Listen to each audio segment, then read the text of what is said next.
Welcome to Planning Phase Syndicate. Thank you all so much for joining us tonight for our Star Wars Unlimited podcast, episode 31, where we talk about Boba Fett getting suspended. All right, game on FFG. So we're gonna have a conversation about that, I guess, tonight. We're gonna talk about the impact of the game, what it means for some of the other leaders, who we like, what we don't like, and all that fun stuff. As well as, if that's not enough, we're going to be talking Twin Suns tonight, keeping the episode real light.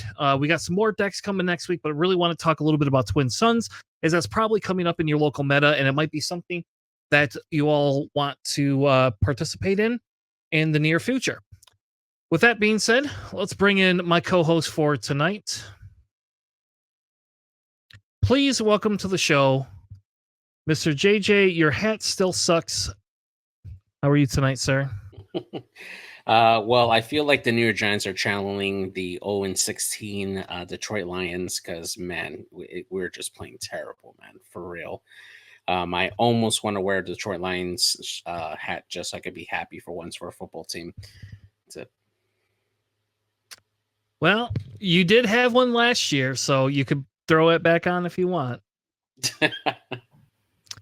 Also joining me is the bench warmer himself, Mr. Alex. How are you tonight, sir? Oh, I'm okay. I'm good. I saw Heretic earlier today, and that was really good. I've been playing a lot of pre-releases in the past week or so. That was like 6 or 7 of them. So yeah, Fun. it was intense. But now things are kind of back to normalcy, and I organized my cards, so we're good. How long did that take you? A couple nights, on and off, you know. Fair enough. One color a night, yeah. No, I see. What I did is I had pre-organized some of my stuff and not the others. So if you buy more than one case, by the way, you only have to organize the one case, and then after you get through that, then you just organize the rest by color, and then you just pick out the rares and anything that looks fancy, and everything else is just bin garbage, I guess. That's what we learned this set, because I've got a box of every color of commons and uncommons if people need them. So, jeez, like, it's, yeah, between the pre-releases and all of that.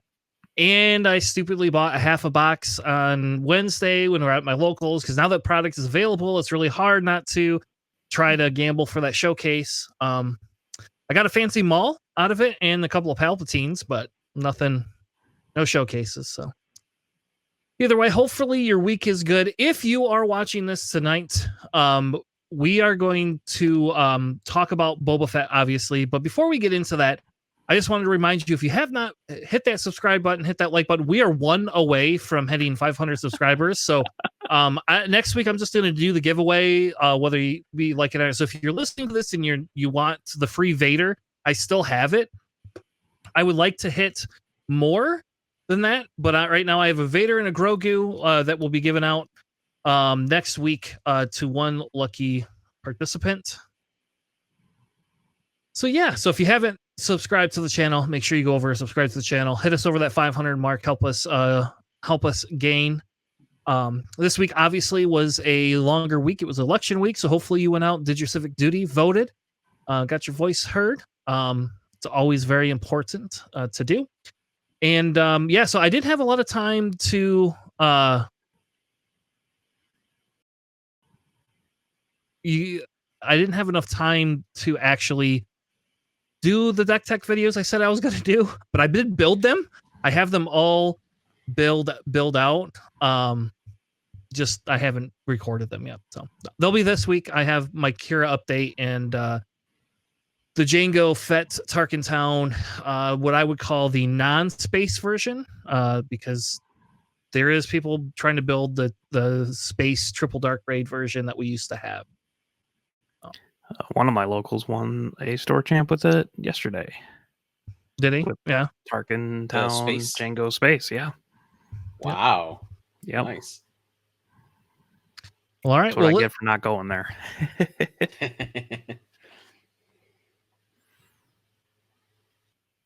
Do I got enough to drag you into the hobby? Liam, I might actually have enough to get you into the hobby yet. I don't know how much shipping would cost to send them to you, but yes, I technically probably have enough extra cards, at least from set 2 and set 3. All right, well, let's get into it. Let's join our Galactic Gazette and talk about the announcement of the week.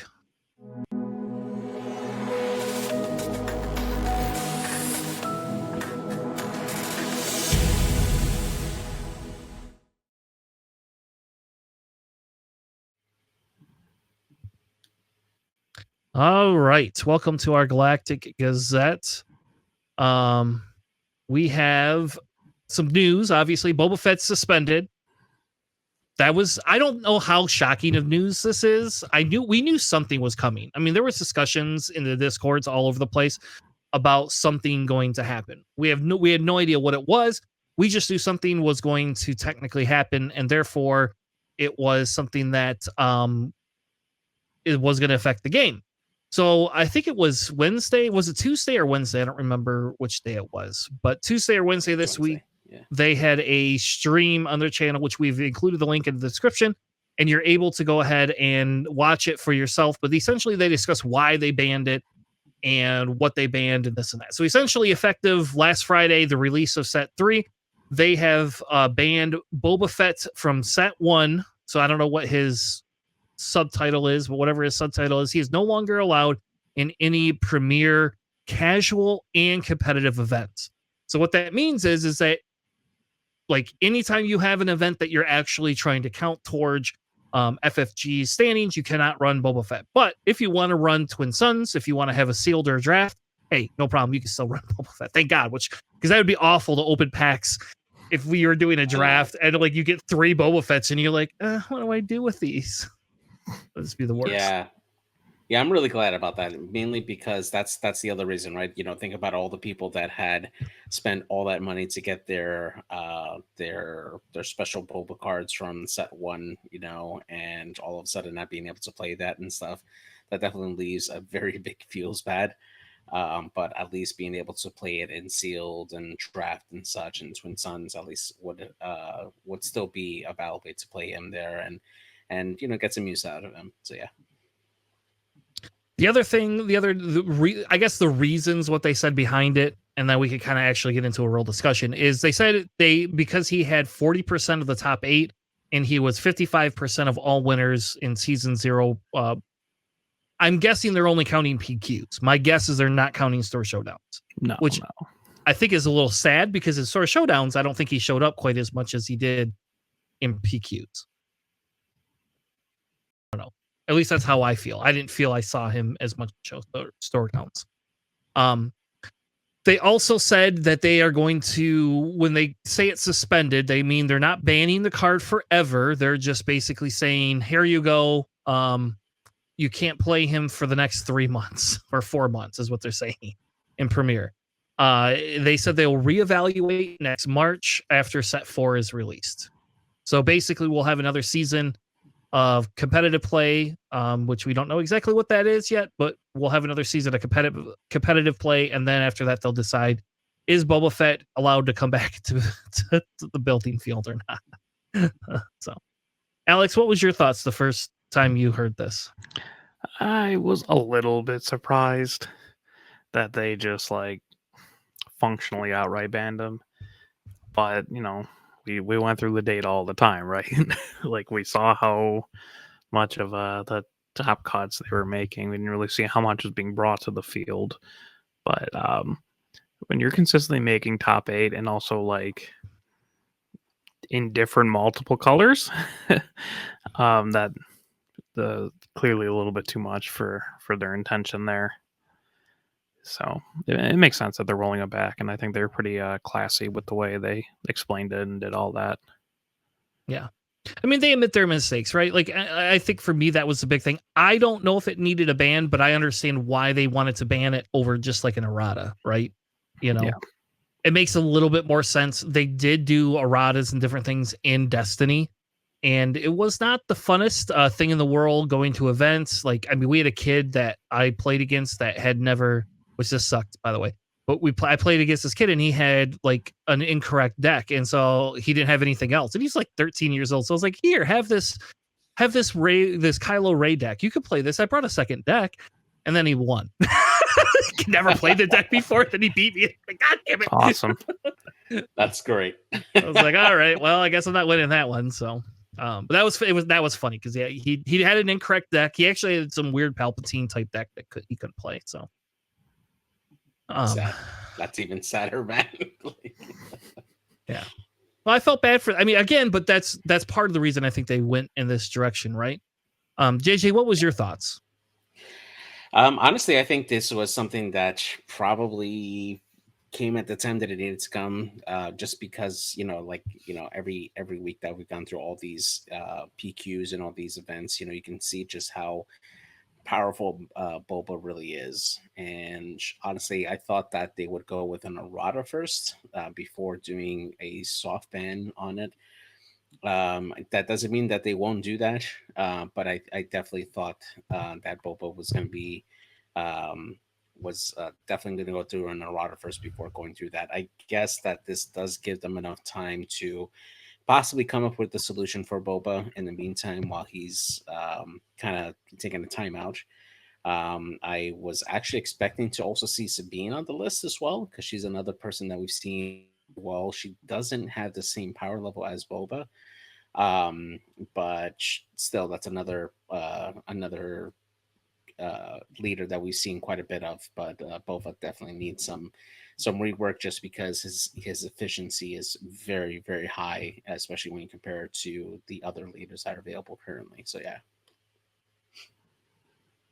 Yeah, and they mentioned in the live stream and whatnot, it's like they looked at Sabine and they're just like, yeah, well, with Boba gone, you can actually like tech a little bit against Sabine, and the things that you tech against Sabine were bad against Boba. So now that Boba's not there, you can actually like have meaningful play and whatnot with Sabine. So yeah, exactly. Yeah, and I think I don't know. I understand this is the easiest solution, and I think it's fine. I don't know. It is kind of a feel bad that all of a sudden you can't play one of the most iconic characters in the whole game. I mean, like, but I am also excited if this opens up possibility to have more decks than just 2 decks. Because it's not super fun going to PQs and playing against 2 different decks. It also so this is what I believe they were hoping for, right? They do this to Boba. That means Sabine can open up and doesn't have to tech against Boba. Sabine can actually be a little bit more creative in her deck building if she wants to. And then you could turn around and all of us can be more creative, right, in our deck building, which should allow for other decks that like were just stomped on by Boba to come out. As a Pelt player, I'm kind of sad because I almost would rather see this go the opposite way. Like, let's get rid of Sabine and then let it be a Pelt meta, man. Like, I mean, I would just be running Pelt left and right. Like, yo, you want to run Boba? Let's play it in the Pelt. Come on, baby. But they probably foresaw that too and didn't want to do that as well. So that's kind of the large and short of it. I don't know like how excited I am.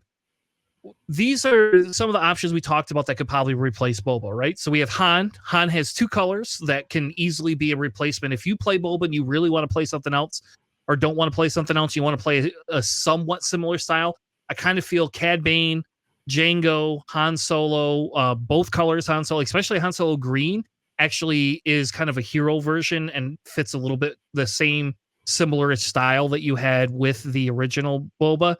And you can also run the Boba from set 2, right? Like, I mean, he's not bad. He's actually pretty good in my opinion. He was a very overshadowed. Like, would you ever run that Boba over green Boba? Only Alex. He's the only one that was. So like, I did. He's the only one. So what do you guys think? Do you guys think these are the only replacements? Do you think if you're a Boba player and you're like really sad now, what do you tell people to play? Do you tell them to play new Boba? Or old man Boba, whatever you want to call him? No, I think a lot of people just initially swapped over to Django because you still get your fire spray and ready, and they were pretty big on that, which very reasonable. So that's a really straight, easy swap. You have to modify your deck because you do not have that action efficiency that Boba has. Like, you can't turn 1, play Greedo, then play McClunky, kill something, and then play Greedo again. Like, you don't get those kinds of plays in Django, which is fair, because that was also very frustrating. But I think Cad Bane is very good replacement. I think just his decks, well, not exactly similar. They're close enough, and I think his ability is good enough. Especially with a lot of the underworld synergy that you kind of inherently get in Villainy Yellow as a good replacement. I mean, pretty much all mid-range decks kind of get like come out of the bulwark, right? Like, yeah, I mean, as you were saying, like Hans and all that kind of stuff. They're going to be more consistent. Some of my locals were talking about was like, yeah, I play a lot of Han Green, but Boba Fett was pushing them out, so now I can finally play, Han Green instead of Han Yellow, and even then they're both really good. And one of my buddies is excited that well, Luke's coming back, like he can play Luke. Actually, like Green Blue Hero looks incredible, by the way. That's why I'm still playing Boba Fett, the other one, the good one. But yeah, they're happy that like Luke and stuff can come back. So that's pretty cool.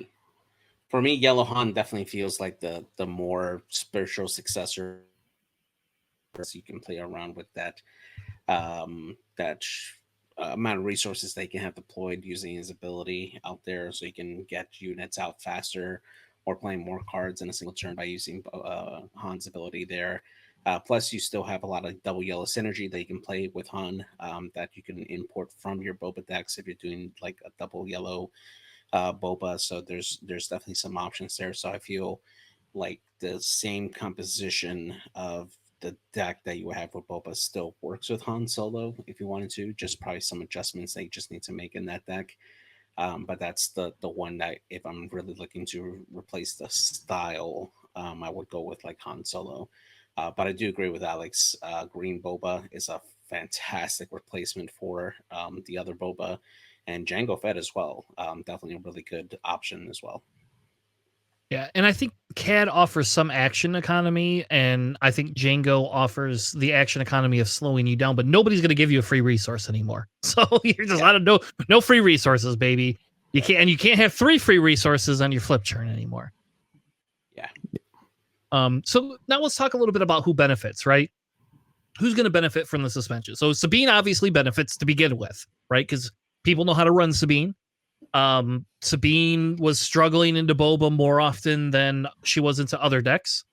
I would also say Rey, but in my opinion, Rey kind of benefits a little bit too, because Rey now can tack a little bit harder into the Sabine meta and doesn't have to care as much about like mid-range type stuff as much as she did, because if you had to fight Boba and Sabine, Rey, sometimes you had to pick kind of what lane you wanted to go into. This kind of, I think, opens the door for Rey a little bit. In my opinion, it opens the door for Rey a little bit. Alex, what do you think? Is there other leaders, different things that you think kind of opens up the play building space for leaders we currently have that aren't set 3? Yeah, I mean, I think pretty much all mid-range. But it's nice to see, like, a lot of the problem with Yellow Bobo was just like, well, he's just better. I can just take this Cad Bane deck and put it into Boba and it'll function better. Or like, yeah, why would anyone literally ever play Thrawn when you have Boba? Or Afra, she's still in a little bit rough spot. So that's nice that you can open it up on the yellow villainy side itself. And even then, even if you're like in a like green Boba, right? You don't even have the mono color, just green Boba. It's like, why would you run Moff Gideon yellow, right? Other than me, why would you run Moff Gideon yellow instead of like Boba green, right? So it's nice that it opens up a lot of the villainy mid-range decks, because that's all pretty much Boba. Yeah. And yeah, on the hero side, you get tech a little bit better against Sabine. So Sabine's power level theoretically should start coming down a little bit, because there's going to be more things good against Sabine, like more sentinels, more removal, more healing kind of things like that. So it's refreshing, I guess, for people who haven't made other crazy decks like I do. I mean, like JJ, who are you excited about playing now that like Boba isn't there? I definitely like Bosk, honestly. Bosk has a lot of options now that he can really play into without having to tech so hard against Boba. Especially when you're facing off against Sabine, just being able to put out those bounties out there and taking out those low health, quick attackers that Sabine likes to play, definitely opens up Boss's play style a lot more. You can definitely build some really good synergy decks that will work well against Sabine, and similarly with Ray as well. I think Boss is going to shine a lot. I know that he definitely felt held back when he was facing off against those Boba decks, but I think Boss is definitely going to be a top contender out of these four right now. Yeah, I'm excited to be able to play Thrawn, to be perfectly honest. Like, I'm very happy to play Thrawn. I don't know if it's going to be top tier, but it'll be nice to be able to play Thrawn. Are you going space or more ground? I'm going more control oriented. If you go blue, you got Foresight to draw you cards. Yep, I know. That's what I'm going. Yeah, yes. Yeah, I have. It's basically saying, hey, I don't have to worry as much about. I don't have to worry about as much like having the R2D2 C3PO combo. Though I won't lie and say like I've been playing Fennec quite a bit as well, and I actually just enjoy the Fennec playstyle over the Sabine playstyle. A little bit more because it doesn't feel like it's just I'm gonna just rush the base and do nothing but rushing the base. I can like play a little bit more control game with my aggro, and I like that. That's what I like a lot more than just straight up aggro. My nephew said he's excited to play more Kylo. I was like, all right, like there's so many other leaders that sound more fun than Kylo, but you could go ahead. You can go ahead and do it. He's got some more tools. Yeah, he does. Now we could talk a little bit about, what could come, what are some of the new characters that could rise up that could be possible? So Kylo's one, right? Kylo never was a big meta threat. I mean, Kylo was always there lurking in the background, but he was never like, oh, I'm going to win absolutely everything all the time. I think I miss Gar. Gar is another one that I think, was not like a bad play into Boba, like was able to do the shields. It made it a little bit more survivable. And now we don't have things that ping outside of Cad Bane is easy. So what are some of the leaders that you think, that were not haven't been prevalent in a while that could now all of a sudden be really prevalent? Well, for me, I think especially with the new set that came out, IG-88D can finally come out of the garbage bin. No, he has a lot of utility with a lot of these exploit mechanics, with a lot of the droids. His ability does rely on you having a lot of units out on the board, and you can absolutely do that easily with a Separatist deck. Just having those extra tokens makes IG's ability a lot more reliable. And it's easy to pop off shields with those cheap droid tokens that's out there. That might be something that's coming out there. It definitely feels very, very janky, but I think it could potentially be something that could be really fun to play, and actually competitive as well, because a lot of these Separatist cards really help out IG. Alex, are you going to build an IG deck for us? Oh Christ! I certainly can try, but my question would always be like, well, if I'm going to do all these droids with IG, why not just run like Grievous? Yeah, that's true. I think Grievous was great. Or Watt. Yeah. Yep. Or new Gunray. Whatever. New Gunray is so fun, man. Oh yeah. Tanner, are you? Like you said, you're still going to work on a Kira deck. Do you think she got better because of Boba being gone? I think she does a little bit because the tech cards that we had for Boba now can go into Sabine, and when you're teching against Sabine, you're teching against aggro. So, yes, I do genuinely think it's a little bit better. But the scare. How about this? You want to know what the scary part is? The mid-range decks that are going to come up are going to be the pillage decks, and that's going to bother Kira like nobody's business. And I think that's the biggest trade-off is while Boba was a menace to deal with and was a harder matchup, pillage can just be like, if they draw two pillages, they could just wreck your day. Like, it just, ruins your hands. Like you have to play differently.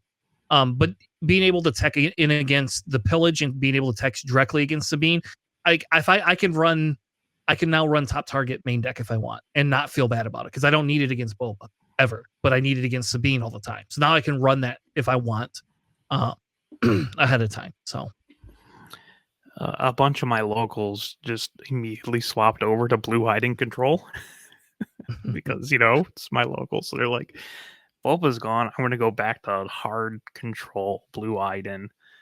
I guess in an attempt to control Sabine. I'm not sure. I don't know. Does that work that way though? Like, doesn't Sabine have a better matchup into hiding? You do heal a lot. I guess. And if you're doing like double blue, you do have things like equalize, right? So you can give like 2 -2/-2s and then trade into there. So it's still interesting. You still heal, but that was really funny to me. That was like, yeah, we're just gonna go right into blue-eyed in control.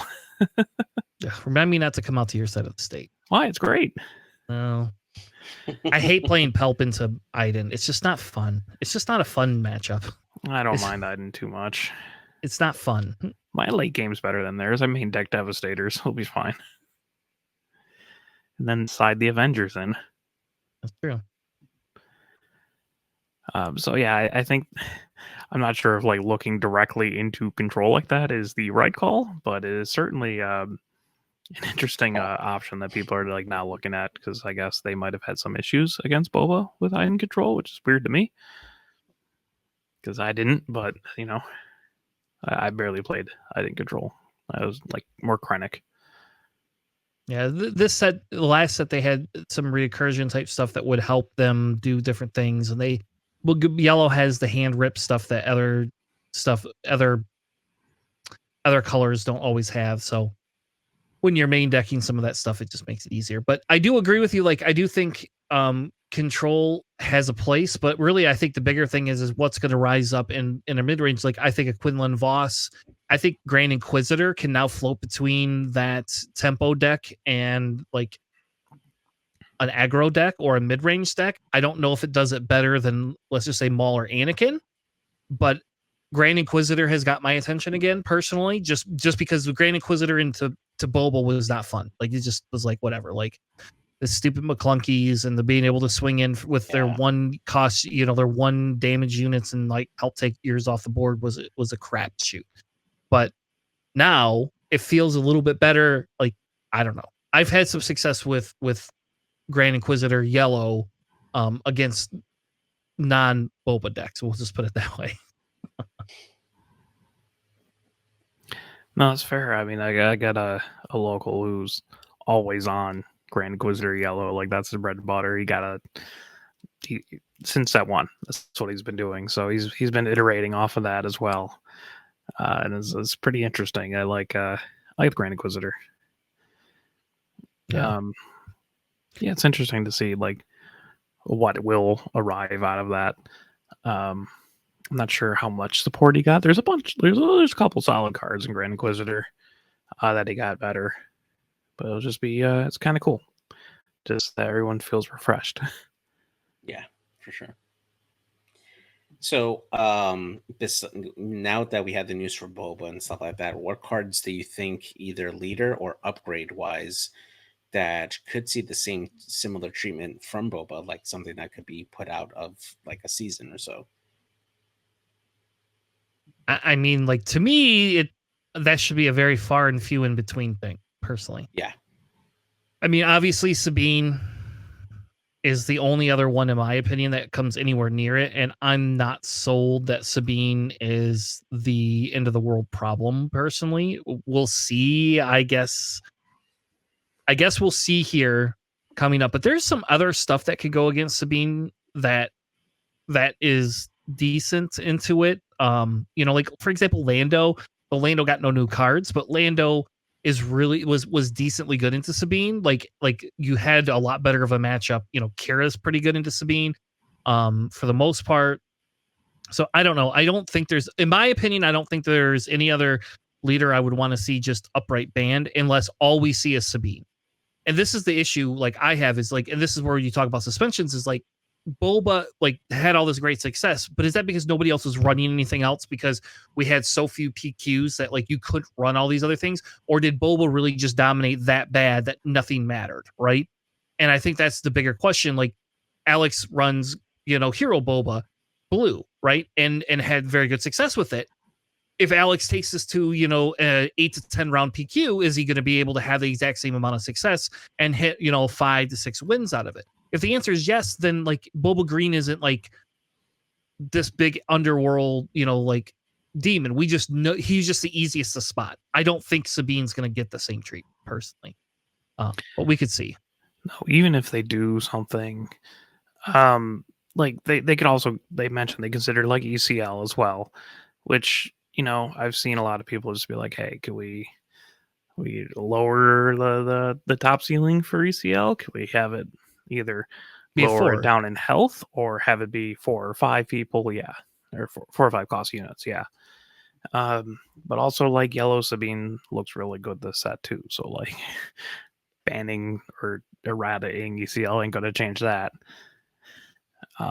I don't think she's going to be like a crazy menace. I think she's going to pop up everywhere. It's going to be a gatekeeping deck, but at least you can tech better against her than you could before. So yes. Yeah, I don't know. I don't think, like I said, I don't personally feel that there's a lot of other stuff that we have to worry about right now. And I think I'd rather see kind of the fleshing out of it. Like, and we're not playing for millions of dollars here, folks. So, if we think about it, like what they did was similar to what Flesh and Blood kind of does, is like if you have like, is it Flesh and Blood or maybe it's, I don't know. I think it's Flesh and Blood, but I could be wrong, and it could be that other Keyforge. It could be other Keyforge. I hate Keyforge. It's stupid. What? Keyforge was great. Yeah, if your deck's got too powerful, they artificially make you draw less cards. Yeah, they just made you draw less cards until the deck didn't function well. So then it must be Flesh and Blood. In Flesh and Blood, they do like a leader rotation. If it wins so much, it just kind of goes. It's gone. Right. That's definitely Flesh and Blood. Yeah. Yeah. Keyforge just had if your deck did very, very well, it would just start drawing less cards every turn. Yeah. More chains. I see. So I don't like Keyforge because if you got a shit deck in your pack, you were just out of luck. So I just whatever to me. That's why you played in reversal tournaments where you give your opponent the deck. It was very fun. It doesn't sound fun to me at all. So I doesn't sound fun. I'm sorry. Like it just sounds like I would rather. You know what we did this? It's okay. This weekend we played this year, or it used to be called Nightmare. It's a VHS game. All right. So JJ, you need to figure out how you're coming to Michigan. And I will literally stream the fuck out of this. This is I could stream it because you could put the video on YouTube. So like this doesn't take TTS or anything.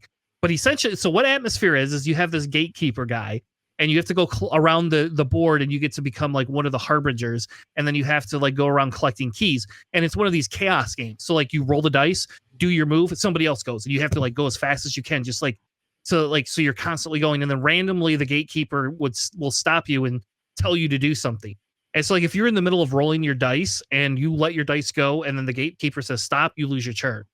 And he can put you in a black hole where you can't do anything but sit there. You can get one where you have to roll your starting number, so you have to roll 1 die. If you don't get a 4, you have to pass. Like, and it's just crazy. It's just crazy. And the other one is they like at the end of one of them, they make you do this roll off with somebody. So like somebody chooses someone else and you do a roll off. So you each roll 2 dice, and whoever has the highest roll gets every key on that other person's thing.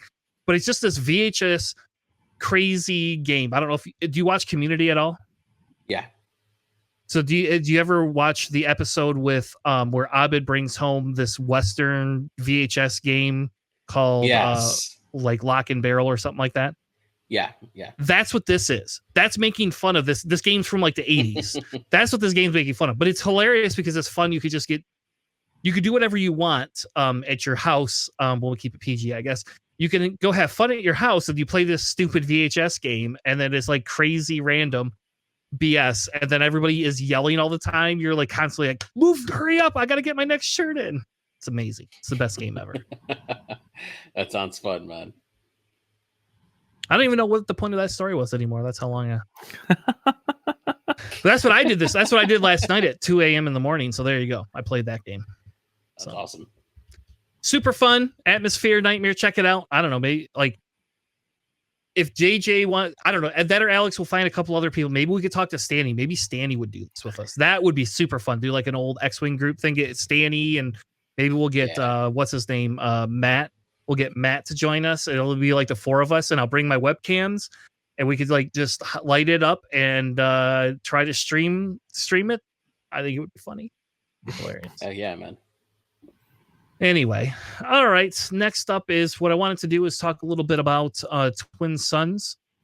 Just because I think Twin Suns is an interesting discussion, and we're going to build a Twin Suns deck tonight. So for Academy 101 segment or Academy training segment tonight, we're going to be talking Twin Suns, its leaders, and are you going to have fun this set, Alex, and come play some Twin Suns with us? Or are you going to be a curmudgeon?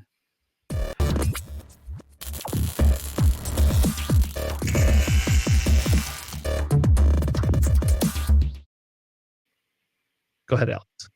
No, I mean, like, I don't mind Twin Suns, but just let's just get this going. Like, I just haven't put time and effort into building a Twin Suns deck, so. All right. So for our Academy training segment tonight, I wanted to do a Twin Suns discussion because I think it's interesting now that we have a lot more leaders in Twin Suns. And I think I know there's some opposition to it, and I understand like constructed play is a lot of fun. Sealed play, draft play is a lot of fun. This week, we're going to actually draft for the first time at our locals. And I'm super excited about that because like I haven't actually drafted with this set yet. I've only played sealed with the set. So for me, that's going to be super fun. But I want to do Twin Suns, and I've actually been debating on trying to get together like a Twin Suns tournament where we could actually have a tournament, like a charity-based tournament, not something where you could come and win $1 million, but something that where we can get donations going and we could actually donate and get it, something big that we could, give back to like some cancer society, probably, the Children's Healthcare Center that we use. So anyway, but long story short is I like Twin Suns more than I thought I would when the game first came out. And I like it because of the interactiveness to it, because of the fact that I could play with other people. It's something I could pick up and like we could build decks in like a half hour at my house, and it doesn't take a lot of effort. But hey, we've got 3 sets now. And I think Twin Suns is JJ's bread and butter because you can only have one card. And that's JJ's that's like what JJ wants to build is one card thing. So I really wanted to do a Twin Suns discussion tonight and kind of talk a little bit about leader interactions on both sides of the table. And then we'll build a deck that JJ has to run, or Tanner has to run. One of us will have to run, and the next time we play Twin Suns. So don't make it bad, please. I'll run this mainly because I want to do Boba Fett and menace. All right, that's not how this works, JJ. We're gonna each get to pick. We're gonna each get to. You can't do that. Oh, I guess you could. Yeah, you can't have Boba Fett. The main reason is because menace opens up the building process a lot more. You can include all the different clones in there and ignore the aspect penalty. So it just gives you a ton of options to play with Boba Fett. All right, well, let's talk about combinations first, and then we'll come back to whether we approve JJ's suggestion of building that. All right. That deck. Talk about Boba getting banned, immediately throw him into a deck. Yeah. He's not banned from Twin Suns, baby. You're right. He's not. All right, so let's start on the heroism side because I think that's one of the funner ones because I don't play as much heroism, and so like when I play Twin Suns, I do like to play heroism. I played like Hero Luke before. That was super fun. Hero Luke Red. And now that we have so many leaders, we could talk a little bit about interaction. So for example, we have Captain Rex, right? And we have Hunter from set 2. You can run Bo-Katan and the Mandalorian if you want like super themality. You can run Luke and Leia if you want to be like insanely thematic. You can run Cassian and Han 1. We'll call him Old Man Han. There you Cassian go. and Jyn Erso. You can run Cassian and Jyn Erso, which has been done before to good success, by the way. Not by me, but by somebody at my locals. You can also like Lando is an option, right? Like Lando is an option that you can do. Fennec is an option now. So I don't know, Alex. All right, I'm going to go to JJ first, and then I'll come back to Alex. JJ, if you were to run, like, what do you feel is a couple of good combinations for heroism Twin Suns? The first one that I definitely want to do is Kinlan Voss. I think that he's a new leader that definitely has a lot of use across the board with his ability. He doesn't have to necessarily play into one particular type of archetype. He's just an overall really, really good leader to just use in general, right? With any type of like general deck that you can build, right? Because you can just play a unit, exhaust them, and deal damage out there. The one that I think that would do pretty well along with him would probably be Obi-Wan Kenobi, just to have that heal on the flip side of it. So you got Killen that's doing damage with units, and then Obi-Wan that can heal your own units there. So it kind of creates that little off like sword and shield kind of effect between the leaders there. I was surprised you didn't go with Mace Windu because you can ping someone with Quinlan and then do more damage to them with Mace Windu. That's true. That's true. It does depend. The main caveat is that you have to have the Same the cost. unit cost. Yeah, Yeah. yeah. So Which do you think that's harder to get off in Twin Suns, or do you think that might be easier because everything is Yeah, like but there's one of? 3 other targets too. Yeah, like to me, it yeah, feels like a very yeah, easy thing to get off. But that's that's true. that's just me. But it does feel Yeah, kind of easier. yeah. You're right. So do you think the coordinate hero? So let's pick on Ahsoka for a second. Do you think Ahsoka is even going to be good in Twin Suns? Because how often are you able to get multiple units out all the time? Like now that we have token creation, is it going to be easier to do this? Alex, what do you think? I feel like if you're going pretty hard in a coordinate, you have 3 other opponents who can stop you. Okay. pretty well, right? Like Yeah. if it's like, oh, this is actually kind of getting out of hand, just one person just kill a unit a turn, and then you're just back to square one. Yeah, I agree. But I don't think it's necessarily bad. I just think if you're going like all in on coordinate, and you also lose consistency, right? Because you're playing only one card per deck, so it's not like you have like 3 copies of Captain Rex to get it like an instant coordinate off.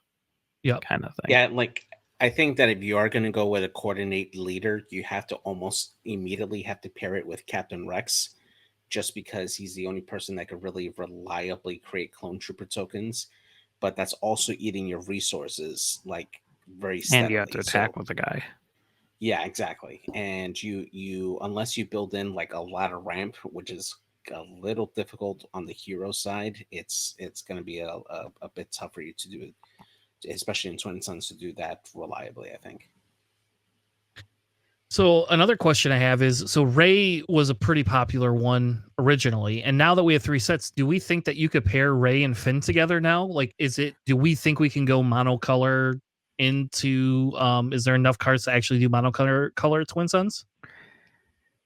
If we're doing monocolor, I think blue would kind of be the way to go, but that's still pretty iffy.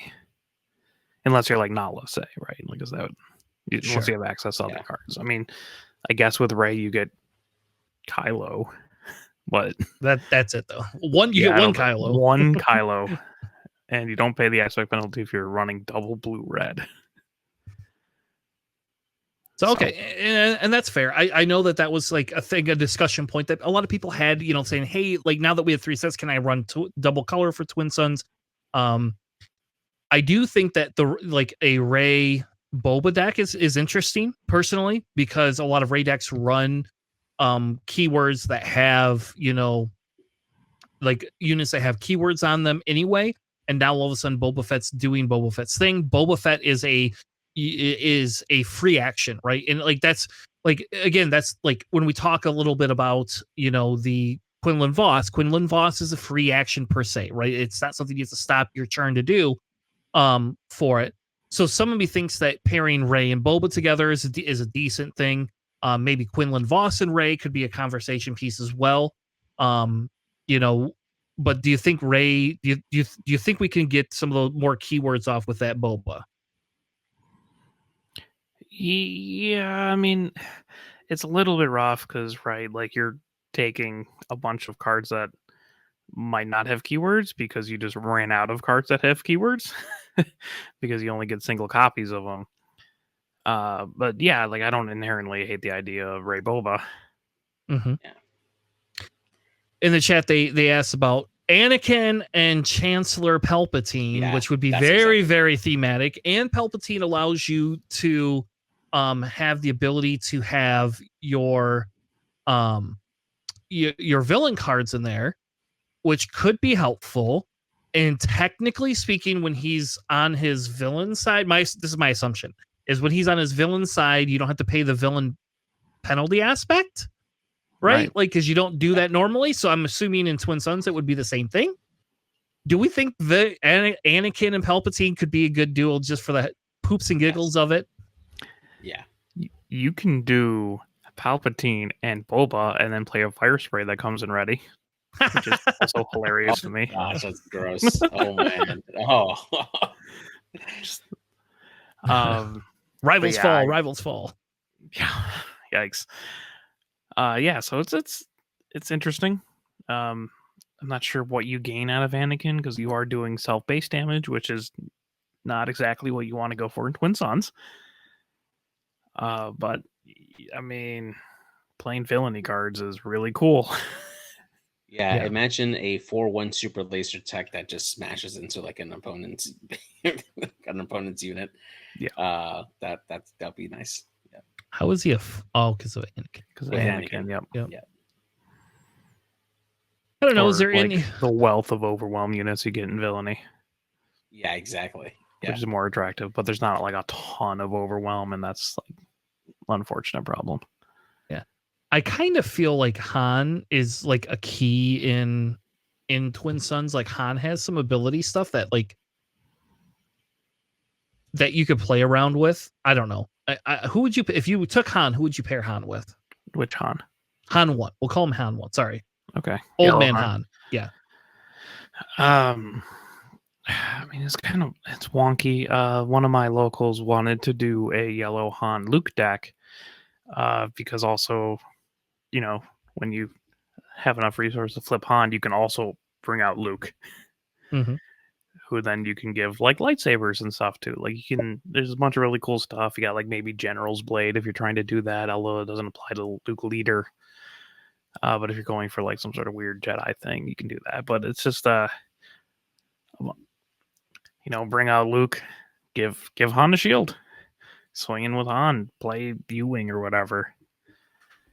So he's like trying to do some sort of overload them on 6 resources kind of thing, which I can respect.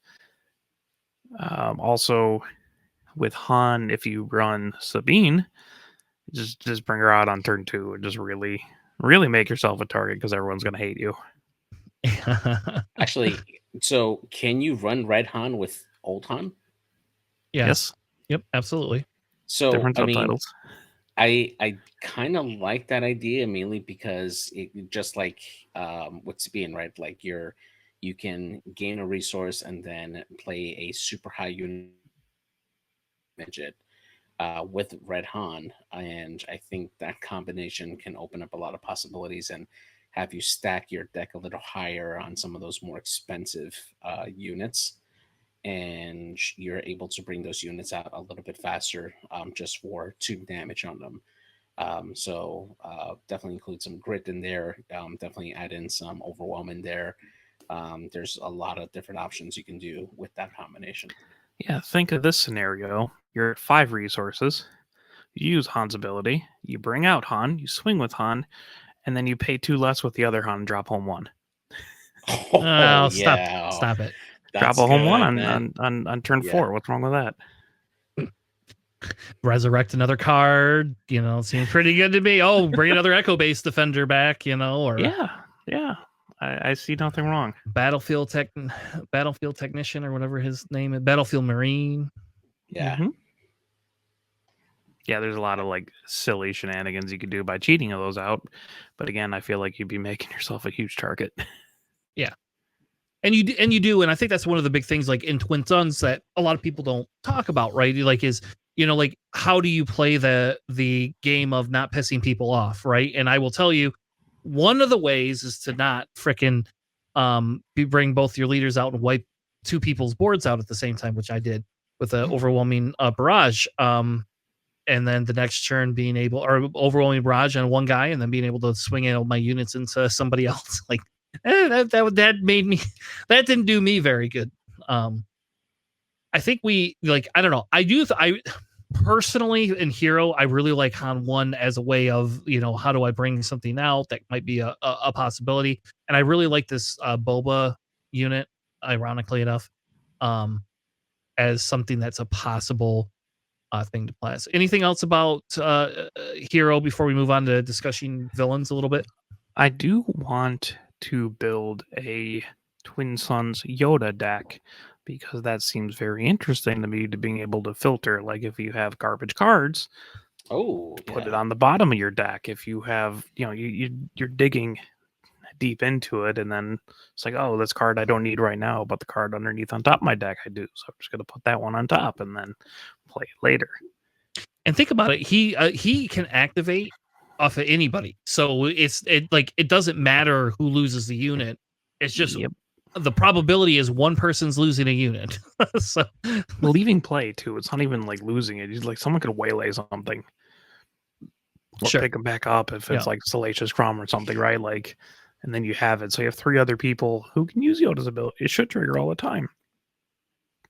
Yeah. All right, let's move on to villainy. I got villainy over here. Some of the new leaders we got. JJ mentions Nalase. I think that's a discussion point. I do think because you could cheat out clones from all the, basically you're like a Palpatine with less restrictions. I personally really like Dooku myself in this, because now I can exploit in 3 colors instead of 2. And that seems really good, though I don't know if I want a Dooku Nalase deck, because that seems silly because you're being counterproductive. Yeah. I would do Dooku and Nuke Gunray for that, just because you're already fulfilling one of the 2 units that you're trying to, that you would end up needing to use in order to use Nuke Gunray's ability. So you're bringing out a more expensive unit and still creating a battle droid unit just by sacrificing one more. So it works better as the game progresses, because you'll have more and more units available on the board. You just have to make sure that you really, really, really go after creating additional tokens out there, just so you have that extra that resource on the board in order for you to use with Dooku. See, now I thought I would have figured the first thing JJ would have said is I want to build a Grievous IG-88 Twin Suns deck, because I hadn't got there yet, but yes. Okay, because that makes a lot of sense. Like, we just criticized you a little bit, said you don't need to play IG-88, but then here you go. Now you can play it Twin Suns.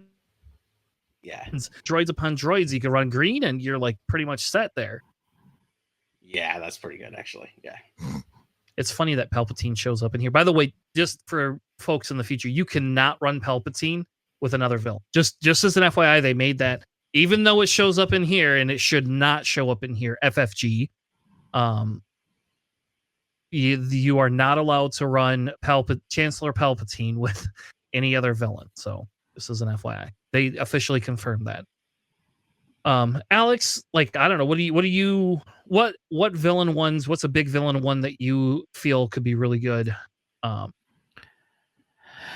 Oh man, there's so many cool ones, right? Like, I mean, obviously, like the old one from last set, which is like, hey, I could do like Bosk and Jabba, right? Jabba just gets out the bounty, ping him with Bosk. But if we're thinking like set 3, like I feel like with 3 colors, you have a lot access to a lot of things with Django, to just tap down people, make it so they're not really attacking you, kind of make an alliance or something. Just be like, hey, Lux lost this guy if you don't attack me this turn, kind of thing.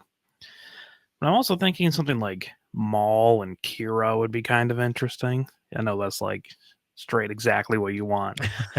Just deal some damage and overwhelm them, kind of thing. So that's pretty interesting.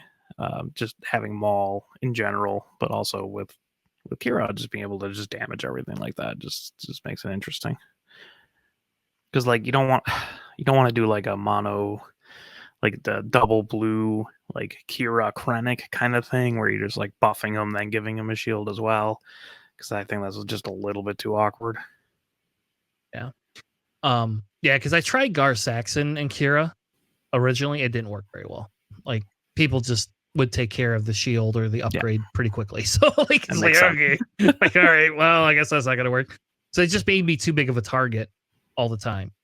I do like the Maul Kira thing because you know the secret sauce to Maul that we haven't done a video yet, but like we've been playing some Maul Blue, and you put entrenched on Maul, and if they can't take care of Maul, Maul just like kills things, and then it overwhelms the base. It's so stupid. It's such a dumb card that like that should never be a thing, right?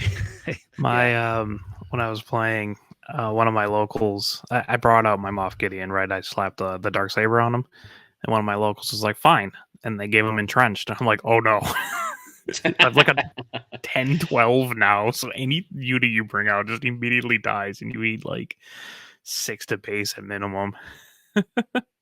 Yeah. So I can definitely see how that is roughly the same thing, right? Like you just pumping up the guy that has overwhelm, and that's always terrifying. The one combo in villainy that I would like to try out would be Jabba and Bosk, mainly because Jabba can put out a bounty for free, and then you can ping that same target with Bosk using his ability. And if you happen to do it while he's deployed, getting Jabba's bounty for like reducing the cost of unit by 2 basically makes it Boba. Well, so I played it. I did play that, by the way, actually in 2 Twin Suns events, and it is dirty when it works, but people go against you pretty quickly. People do not like that. Like people do not like that. And you know what the other fun thing is with Bosk is when people now this will happen less with set 3, but when they were playing set 2 and everything had bounties on the lower cost units, like whoop, hey, I'm gonna tap this and kill and hit something. We had another guy that was running Bosk Boba Fett, I think, and like him and I teamed up a couple times because it was like, all right, we're just gonna team up here, baby.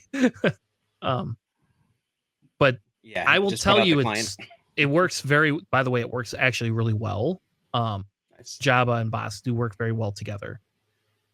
I tried Pulp Invader before, and it was not very good.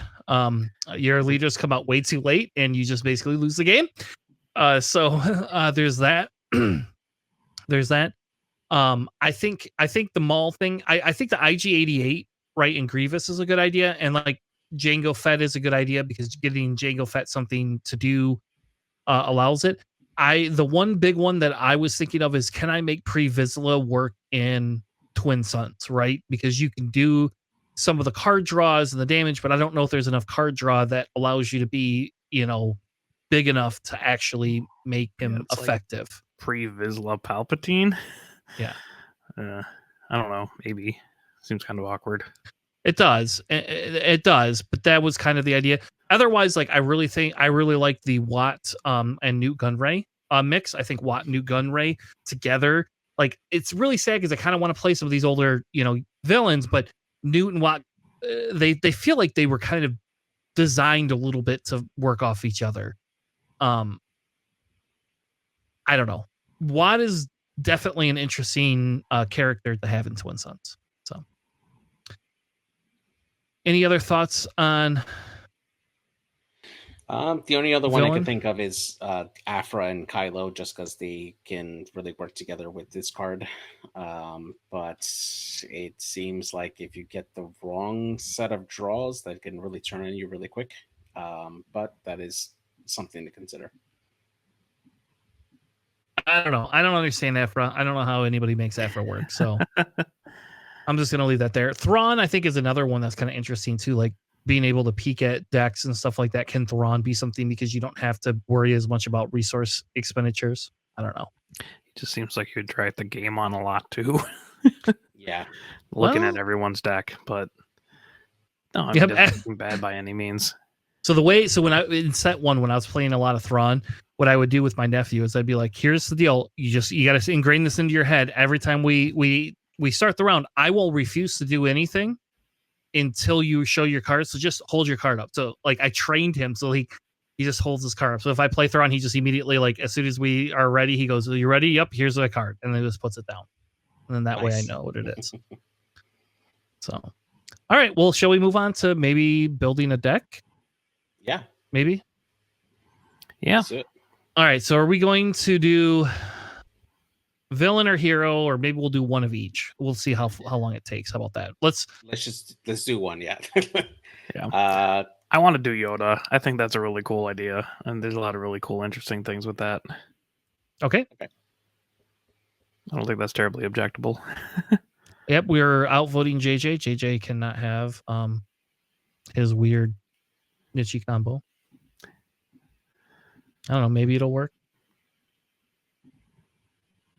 It's having a hard time. So who was your second leader? It was Yoda, and who else? That's not for me to decide. Oh, okay. Unless you guys really want me to. I was just gonna choose one. I'm like, I think Yoda would be interesting. I think my second thing, what I'd pair with Yoda is probably like Sabine and get like really weird, because you get like this low cost 4 unit and then like a 7 cost like hammer. Okay. But whatever you guys want. I don't know, JJ. What do you think? I was actually thinking more Han Solo, but Sabine definitely is a good choice. You know what? Let's go down the rabbit hole. Let's go with Sabine. Yeah. All right.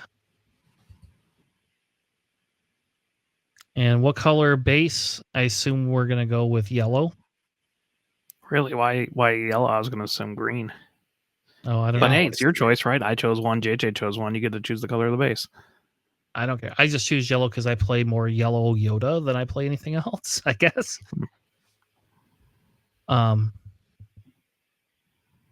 We'll go green. That's fine. I assume we're not going ECL, right? We could just not do that. I agree. That. Okay. I found that that's type of stuff just ends the game a little too fast for me. All right. So to kick it off, Alex, what do you want your first card to be? I mean, it seems like if you're running blue hero, you should always put in Luke, right? All right, fair enough. Can't mess that up. We'll find Luke somewhere in this mess of things. It's in here. Are they in order? Did I sort this in order? I know.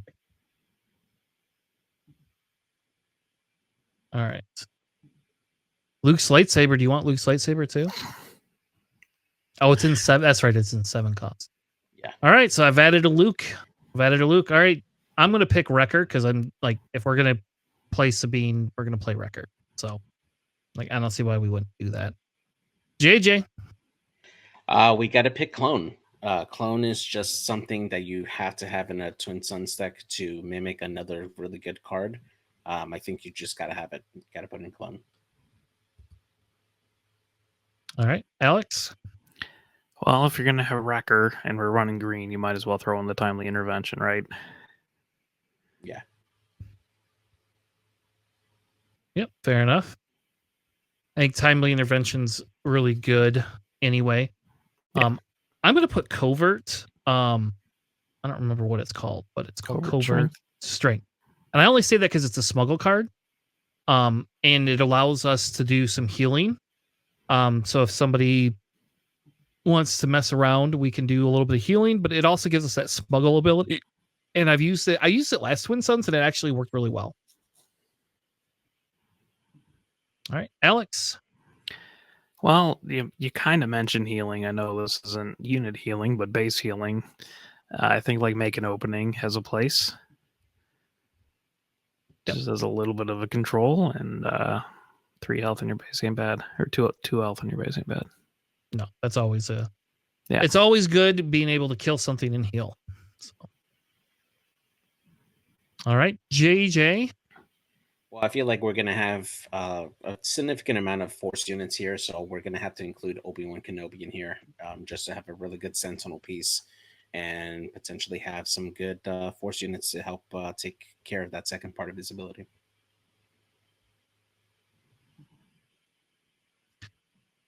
All right, and if we're going to go all the way for that, Sentinel and stuff like that. Like I feel like I have to include Yoda just because it's a Yoda deck. Yeah. I like the ability to draw that extra card in Twin Suns as well, and it gives me that force unit. So, Alex, Yeah, well, I mean, because we're playing Yoda leader, you should probably have to play your My Only Hope, right? You can always just stack whatever card on top of your deck that you want to play, and then play it for 2 less. yeah, that's always a good one. JJ, Kane and Jarrus. Gotta add them in.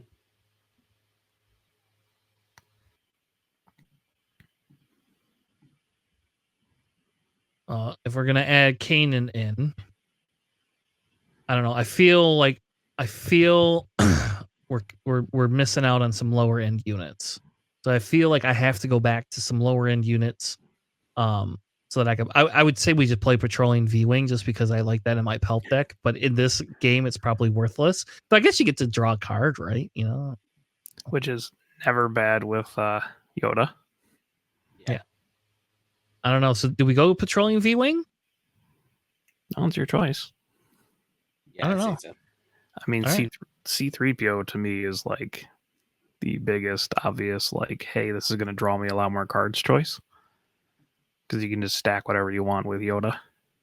True. I guess that would be my pick. All right. So you're going C3PO. Yeah. Yeah, I was gonna say R2 because you gotta have them. Yeah. I mean, you don't have to have R2, but it makes sense.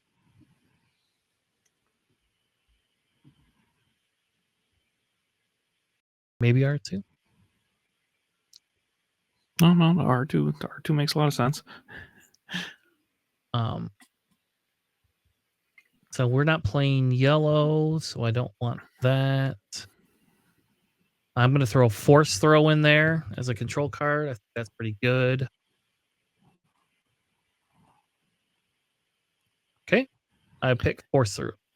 Yeah. I mean, I think Village Protectors is just a very strong choice as well. Just to wall up a little bit more.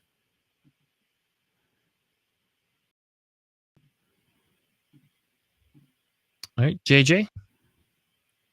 I'm kind of like torn, but I think I'm gonna end up choosing Mon Mothma. I think we're gonna have enough Rebel units in there to take advantage of it. Help us get like a needed Rebel unit out there early, in case we end up with like a bad draw or something.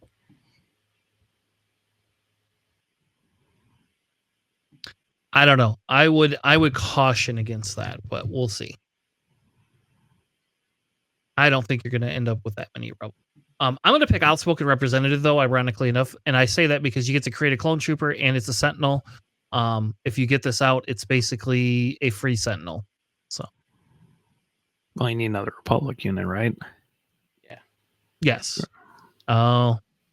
Well, Yeah, you guys are all picking. Okay, so I'm going to take that a little back. bit conflicting. All right, I'll take that back. I forgot. Yeah. And one person in the chat actually brings up a really good point. I think Recruit might just be better than Mon Mothma, although you don't get a body, but it is one cheaper and you can dig a little bit deeper. That's true. All right, I mean, JJ's the one that's going to play this deck, right? So well, I'm giving JJ Recruit whether he likes it or not. Okay.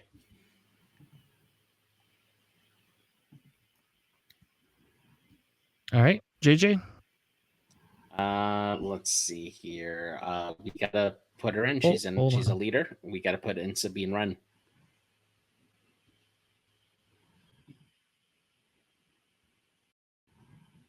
All right.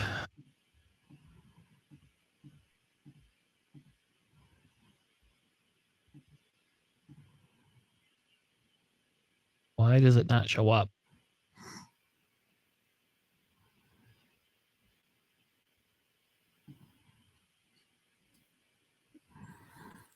All right.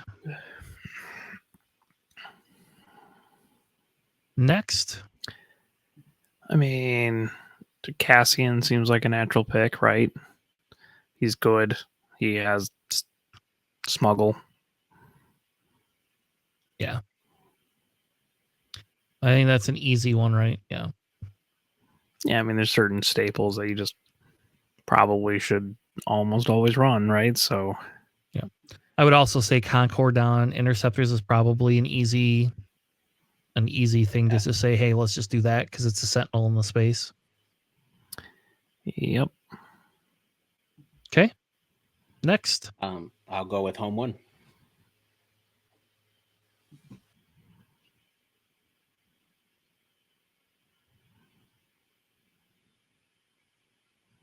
Make me go all the way to the end. All right.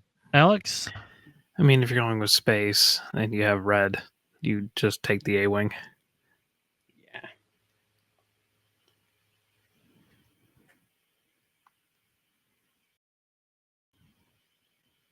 How about an Alliance X-Wing?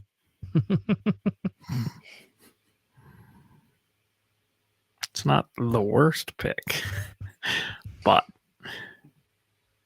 it's not very good. How about that? It's basic. It's basic. All right.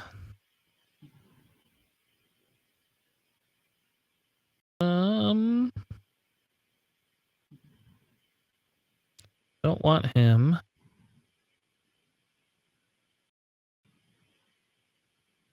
Who do I want? I kind of like that guy, but I don't think we have a lot of separatists.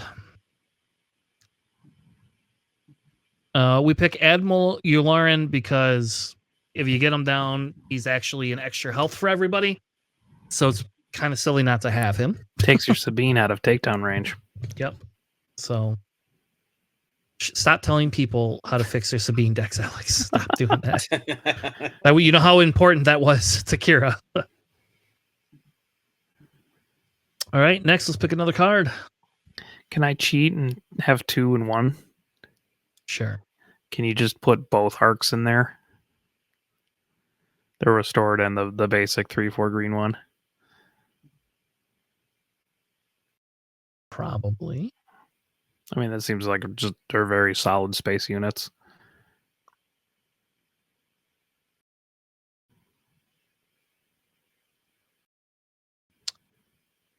The other one not called an arc? It's a 3 cost. I know, but what's the name on it? Right off the top of my head, isn't it? It's because the restored arc's the blue 2 cost one. Republic arc. Republic arc, yeah. I was going to say, I think it just starts with an R. I think it's Republic. Well, if we're going to do that, you might as well just pick red 3 at the same time, too. There you go. I mean, we're right here. We're right here, baby. Stay there and just take redemption while you're at it. Yep. The redemption's nowhere near here, JG. Don't sit here and say stay here and take redemption. I'm not in space. I have everything up. But we can pick redemption. That's fine. But I don't want to hear stay here. I have to scroll to the bottom of the page. Oh, should I pick the Invasion of the Christophers or Endless Legion? Jesus. No. Endless Legion would be hilarious. It's not good, but it's funny.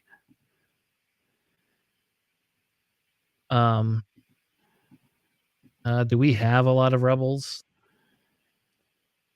Not quite, right? We just got like Kanan, Sabine. Gotta put Cassian in there. We have Cassian. Cassian. Put Jyn Erso. She's a rebel. She's really good. Well, I'm just saying, if we're gonna go like on a rebel jaunt where we have a lot more rebels than we have other things, like you put Fleet Lieutenant in there. Then I mean that. I don't personally like it myself in Twin Suns because it forces my hand to do something faster than I usually like to do it. But if you're gonna run a lot of rebels, I don't know. I think Jin's an interesting take, right? A lot of people die. And just requires one person to die, right? Yeah. So I think that's kind of actually interesting and what it is. And it's the same thing as like you put Katsu in for people running, upgrades, right? Because it gets rid of shields. I don't know. But she's also she's not a rebel though, so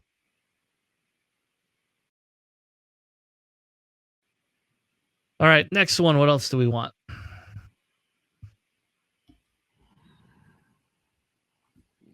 Well, how many space units do we have? Do you happen to know off chance? We have 8, so not enough. Okay. Thinking of another lower one, right? We didn't go with the V-wing, did we? No. Cool. No, I did. I put the V-wing in there. Oh, okay. Yeah. I did. Yeah, I'm going to go all in on that baby. I like can that respect V-wing. that. I like the V-wings. So Bright Hope. That's a very good space unit. Oh yeah. Did I not say Bright Hope before? Wow. No. All right, let's go with Bright Hope. That's a good one. I like that. Ewing reinforcements. Seems good. Yep.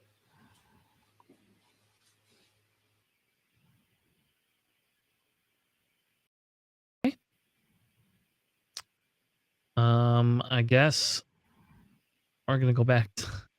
We're gonna go back down. We talked about takedown. I don't know. I kind of like Shakti as well because it forces them to kill her. But do you know how many? We don't have any tactic cards, so she's probably not going to be worth it in the long run. Some of me says you run Satine because it's hilarious, and like it's nobody's going to let her live. But yeah, I ran Satine in a pre-release deck. That was really funny. That's hilarious. Okay, so can we talk a little bit about rule with respect? Like normally I would say that's a stupid card, but it's anybody that attacks your base. So if everybody gangs up on you and you have that card, like you just capture everybody's units. Like you got to have a friendly unit, I guess, but I don't know. Like, do you think that's worth it or no? I don't think so. I think they just kill your guy if you like end up capturing a lot of units. yeah. I guess. I missed it. Did you actually add in lightsabers to the deck? I have not added any lightsabers at all. Okay. Do you want lightsabers? Is that what you're saying? Yeah. If we didn't have lightsabers, then I would have picked something else. But if we did, I was gonna say let's put in Razor Crest as part of our space. But that would only matter if we have lightsabers. I mean, it's up to you if you want to add like that. Like, I mean, like Ahsoka's lightsaber is a 1 cost unit. You can there's like 6 lightsabers you can add in here. Well, definitely want Darksaber, specifically for Sabine. I mean, it's kind of a really good stat increase, anyways. Yeah.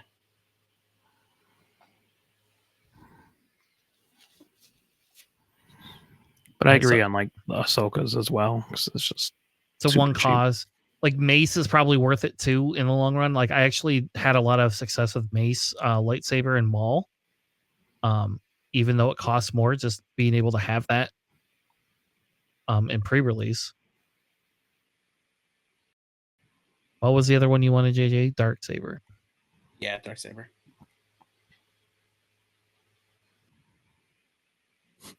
I run Darksaber in a deck that doesn't even have Mandalorians. We know. Yeah. And it's great. As long as you have Overwhelm, you're fine. Speaking of Rebels with Overwhelm, though, you should probably put in K2SO.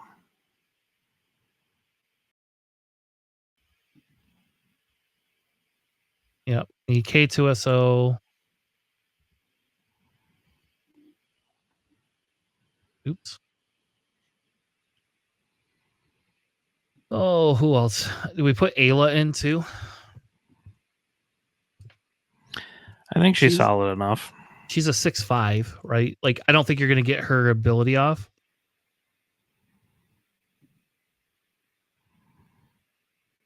But kind of same with like this Adelphi Patrol Wing is really good too. How frequently do you have the initiative though, right? Like, isn't that the problem? Yeah, I don't know. Depends on probably. Yeah, probably. I mean, Anakin's also a 5 cost 6/6. Yeah, it just requires coordinate. That's just kind of rough. Then maybe it's a Poe.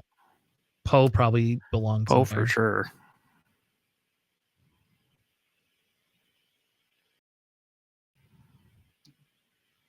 We should probably add in some tactic cards now. So I'll start with takedown.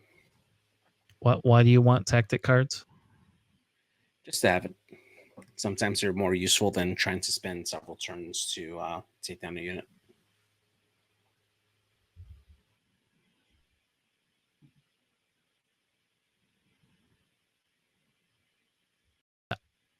I also think, I don't know. I want to go back to Ketsu. In the chat, they mentioned Ketsu gets the Saboteur, right? Mhm. Like, I kind of actually like that better than anything else, even though it's not Rebel. Just that Saboteur, I think, kind of actually makes sense in Twin Suns. Well, Fighters for Freedom has Saboteur as well, but you do have to require like a high density of red cards, so that's kind of rough. Yeah. Do you want Mace's lightsaber in here too, JJ? Yeah, absolutely.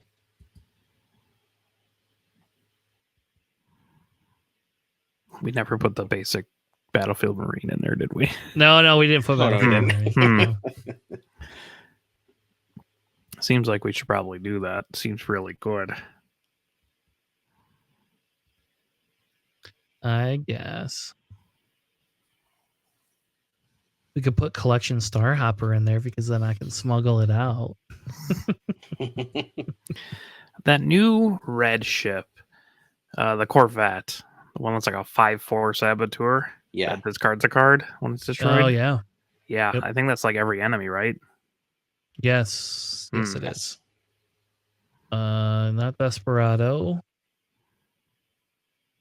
It's here somewhere. It's a 5 cost. I know that. There it is. Senatorial. Each opponent discards anything. There you go. Yep. Yeah. I agree. I actually think that's really good. I think it's just a great card to begin with. What do you guys think about Grenade Strike? You think that might be useful enough to warrant an add-in? It just has to be the same arena, right? That's what it says. Yeah. So you can hit someone and then hit a different opponent. Yeah. Ping a shield off if you need to. Also, speaking of just pinging things, do we really want to put 8 cost unlimited power in the deck? You're killing me. No. Why? There's so many targets you can hit then. All right, we'll put it in there because it's a 50 card deck and who cares, right? I think it's funny. That's pretty hilarious. That's great, actually. Well, you have to hit 4 people, and you definitely have a greater chance of that in Twin Suns than you do in Sealed or like Constructed.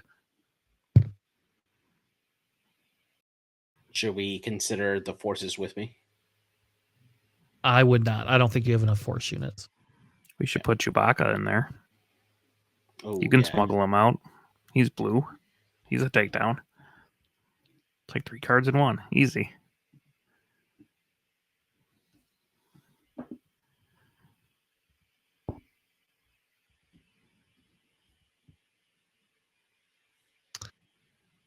Oh, if you're doing that, do you put Mace in here too? I mean, he seems good. Because he can attack anybody's ready.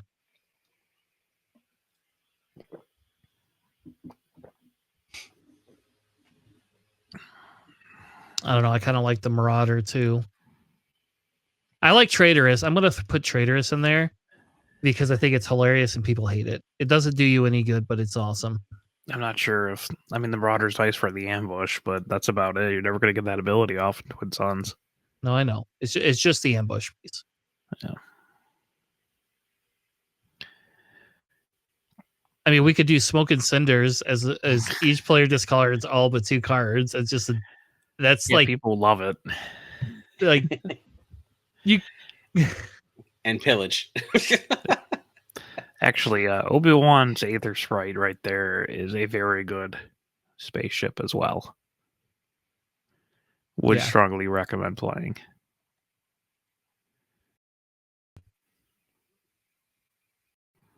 How many space units we got? We should probably just like look back at this, figure it out. Gotta have a proper amount of space units, proper amount of low drops. I think those are the things we should prioritize right now. So we have 11 space units. Good enough. We have 20 ground units. We're at 44 cards. We have 20 ground units, 9 events, and 4 upgrades. So more ground. How many first turn 2, unit 3, plays do we 4, have? 5, 6, 7, 8, 9. We got 10, so we're a little light. Yeah. Should probably throw at least 2 in there. Mascanada. What? Why would you play Maz? Why wouldn't you play Maz?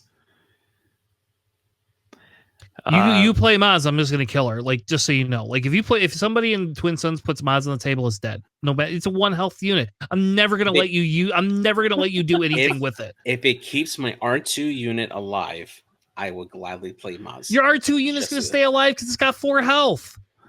Which is fine. I don't care. Keep R2 alive as long as possible. You can have Maz, but it'll never be successful for you. It'll be a waste of a resource. You could play. You're better off playing that. What's that? What's the Alliance Dispatch? Is it Alliance Dispatcher? Yes, Alliance Dispatcher. You're better off playing Alliance Dispatcher every time than you are ever playing Maz. Maz is. All right, we're just gonna. You can have it. I don't like it. I'm gonna give you Alliance Dispatcher so you can tell me which one worked better for you. I was about to say you're almost better off just playing Barris than you are Maz. Barris. And that's really tragic. Did we add Queel into the mix yet? No. No. Myself, Mill. I want it. Do you want the second Sabine? I didn't even think about that. I forgot there's 2 now. We already mentioned that. Did you not put that in? I put the first Sabine in. Yeah, you put the first one. You didn't put the second. Yeah. But that's one that's yellow. Yeah. Oh, we can't put it in. Yeah, never mind. Yeah, never mind. Okay, so I'm not crazy.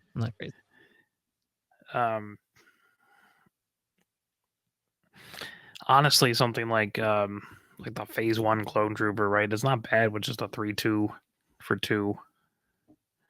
It's not the greatest, but it's not bad. Okay, we forgot about Ryloth Militia too. Yeah, it's a good card. Throw it in there. Like I think that fits. That's easy. Like House Cat Soldier isn't too bad either, right? With the 2/3 Sentinel. Mm-hmm. What was the other one you wanted? Do you think our opponents will bring in enough small gold cards to warrant a scanning officer? No. If they build Tanner decks, yes, but other than that, no. I'm the only one you want to use that against. Yeah, like the Ryloth makes sense. Like the Phase 1 Clone Trooper is not a bad first turn play, right? It's just a 3/2 for 2.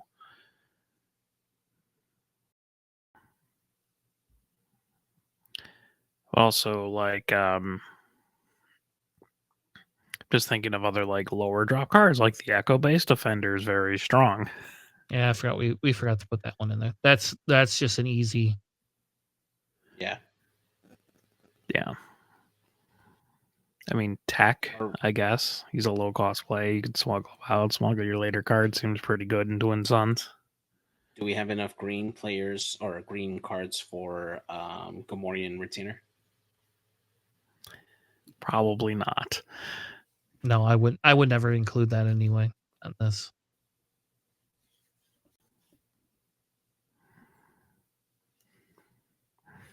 Sundari Peacekeeper's right above it. Should probably put that in there. That seems pretty good. Oh, yeah. And that gives you that heal. Mm-hmm. Yeah. It's really good. I mean, granted, you do have like more opponents that can swing into it, only take 1 damage, which kind of feels bad, but it's still pretty good. We putting resupply in here? No. You don't want to ramp at all? Why? I would, honestly, just because the one-off resupply, so when I draw it, my hand's dead. Just a dead draw. Any turn past like 3. We're at 50, by the way. Oh, okay. Yeah. I was gonna say if we're gonna add a couple more cards, probably like Fell the Dragon, Rivals Fall, some sort of minor control cards there. All right. I think we can add those 2 and feel okay about that. And a disrespect super laser blast that no one will see for 10. All right, we'll do a Don't disrespect. do that. I just think it's funny. No one would expect that from you. No, they don't. Trust me. I actually ran Super Laser Blast in my Hero 1. Or Super Laser Tech. Sorry, Super Laser Tech in my Hero 1. But it's not a 10 cost. Just blow up the whole board. No. All right. Well, I think that's enough, right? If we do Fell the Dragon Rivals. and Rivals. Rivals, I actually sadly feel that we have to have that, though I don't want that.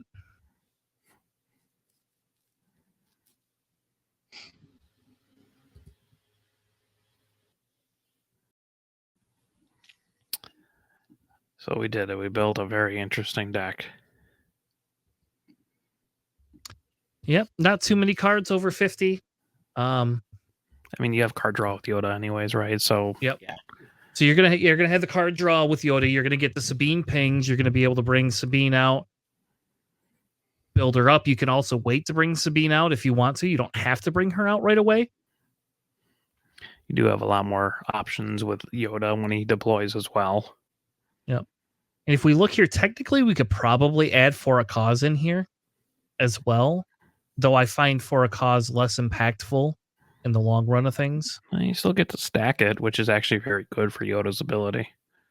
But exactly. But all right, you talked me into it. I just say because I just like I did that before, and when if you have a lot of rebel card or heroism cards, it usually goes off. Yeah. It was nice to know what I had coming. How about that too? You can also know that with Foresight. Ooh, we should. Hey, the +2 health is actually more relevant because we do have some Sentinels. That is true. Maybe we dump Traitorous. Maybe I just have to go back on my Traitorous thing here, right? Yeah. I pulled so many Foresights. I think I have like 8 of them. It's really sad. Yeah. All right. Well, you feeling comfortable there, JJ? Yeah, definitely. You ready to take on the world? Yeah, you're gonna go 5-0 with this? Yeah. Or 0-5, you know, same numbers. Just As long as order. 5 and a 0 is in there, that's all I request. 0-16 with the deck. Fair enough. All right. Well, maybe in a couple weeks we will build a villain one. We'll do a villain build. Unless you guys want, it's almost 11. I think we'll table it for this week, and we will do a villain build in the upcoming weeks for Twin Suns to kind of give you something else to do. Maybe next week. I don't know. Depends on how I feel. So, with that being said, thank you all so much for joining us tonight. We had a amazing time, 9 p.m. Eastern, to talk more Star Wars Unlimited. We'll have some decks. Alex has some deck building challenges. He's got to get us a deck. Give me a couple of decks, baby. You've had 2 weeks now. I want already some decks. gave you one. Nope. I want new decks from new leaders. So, I already gave you one. maybe give me a Yoda deck. There you go. That's Yeah, your give him a mono blue Yoda. all right. Already got that on deck. Your task for this week is a Yoda deck. That's what your task is. What should we give JJ? Who should we force JJ to make a deck for? I mean, he seemed pretty high on LSA, right? Hey, he already did that though. So Oh well, never mind. That's right. I wasn't here last week. I'm sorry. I don't know. I mean, is IG88, although not new, still a valid option? Because it's I'll do it. essentially new because no one's done that.